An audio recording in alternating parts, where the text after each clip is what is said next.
Lauren, you've earned this vacation. You need to take it. Look, I know you want to talk about Amazon canceling Crucible and the 10 PlayStation 4 games that won't be getting the next generation upgrade. But come on, you know the studio is being used right now for that Robert Pattinson appreciation telethon. Even if I wanted to, there's nothing I can do about it. I mean, they got Robert Wuhl and Seal to show up to do a duet of Kiss from a Rose. There's no way we can get in the way of that. Hell, I've already pledged $30. So go, take the week off, and come back refreshed for another week of Defunct Games news. Deal? Alright, get out of here. Oh, hey, sorry you had to see that. As you just saw, Lauren will be taking the week off, but that doesn't mean there isn't any news. In fact, I have two big announcements regarding our ongoing Electronic Gaming Monthly series.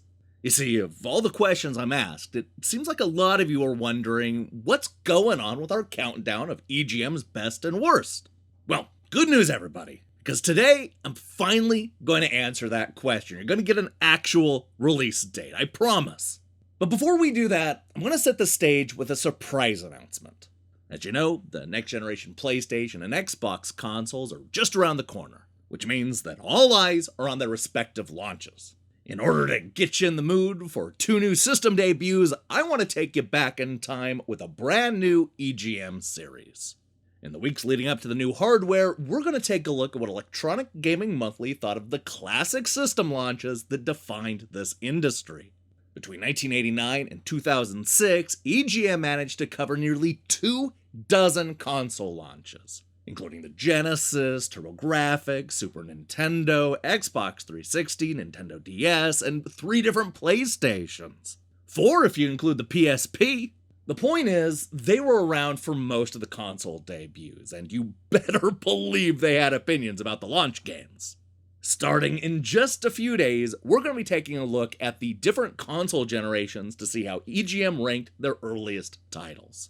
This is going to be a fun and exhaustive look at 23 different systems and their games, offering a history lesson that is nothing like you've ever seen before. Trust me, you're gonna be shocked by some of the reviews and findings. And we need to look for that in the coming days. Now, let's talk about the reason you probably clicked on this video. If you're a fan of the Electronic Gaming Monthly's best and worst series, then you probably already know that we haven't had an episode since last December. That was not the plan. I fully intended to bring the show back over summer, but a lot of real-life stuff got in the way. I talked about some of that in a podcast I did with Lauren just a couple of months ago. You should go and listen to that. The good news is that the wait is over and I can officially announce a premiere date. Because it worked out so well last year, I've decided to just do the exact same schedule as 2019. That means that you're going to be able to see the final season of Electronic Gaming Monthly's best and worst starting on November 26th. And just like last year, we're going to run them twice a week with EGM's best on Tuesday and EGM's worst on Friday. We only have a few more years to cover, so as this terrible year comes to an end, so will EGM's best and worst.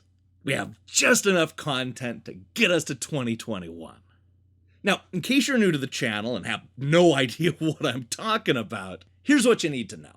For the past few years, we've been looking at the best and worst reviewed games going year by year according to Electronic Gaming Monthly. We started in 1989 and are currently up to 2002 in the series. This means that we still have 2003 all the way up to 2008 and a little bit of 2009 left to go, which equals, by my count, 12 new episodes. If you're looking at the calendar right now and trying to do the math, and you already know that we're going to have to cram a lot of episodes into a short amount of time. But I assure you, it can be done. This gives you a month and a half to either binge the previous episodes or watch it for the very first time.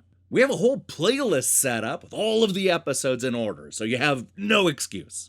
Look, we have a lot of fun going over where the games were ranked and why, and I guarantee that you're going to be shocked by some of EGM's choices. Let me tell you, this little magazine was sometimes hard to predict, and that's going to carry on with the new batch of episodes debuting in November. Ooh, can't wait. So, to recap, look for the new EGM vs. Launch Games series to premiere in just a few days, followed by the final season of Electronic Gaming Monthly's Best and Worst on November 26th.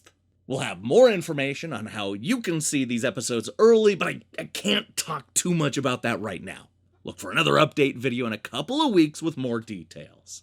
Ooh, November is going to be a big, big month. You'll see. Now cut to that outro because I have nothing else to announce.